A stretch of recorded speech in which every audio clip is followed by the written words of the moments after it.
আমি একজন ইউটিউবার, আপনাদের জন্য বিভিন্ন ভিডিও তৈরি করি। আপনাদের কাছে সেই ভিডিওগুলি কেমন লাগে, আপনাদের কাছে সে নতুন ইউটিউবার আছেন, সবাই দেখতে চাইবে এমন কন্টেন্ট বানাতে হলে আপনাকে সব দিক দিয়ে কন্টেন্ট সাজিয়ে উপস্থাপন করতে হবে। চিন্তা করুন, নতুন আইডিয়া আনুন, আর হ্যাঁ, সবার সাথে শেয়ার করুন। পেতলের মাথাতে কর্জ রাখবে।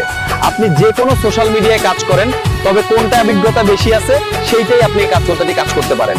তাহলে আপনি যদি এই সোশ্যাল মিডিয়ার সফল একজন কন্টেন্ট ক্রিয়েটর হতে চান, তবে ফেসবুক কিংবা ইউটিউব আপনি কোনোটাই উপেক্ষা করতে পারবেন না।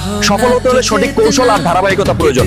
আপনি যদি এই সোশ্যাল মিডিয়ার সফল একজন কন্টেন্ট ক্রিয়েটর হতে চান, তবে ফেসবুক কিংবা ইউটিউব আপনি কোনোটাই উপেক্ষা করতে পারবেন না। সফল হতে হলে সঠিক কৌশল আর ধারাবাহিকতা প্রয়োজন। ফেসবুকে সম্পূর্ণ দেখবেন না, নিয়মিত সেই পোস্টে কমেন্ট করবেন, দেখবেন আপনার ফলোয়ারের অভাব হবে না। এনগেজমেন্ট কম হলে অতি দূরত্ব বেড়ে যাবে আপনাদের।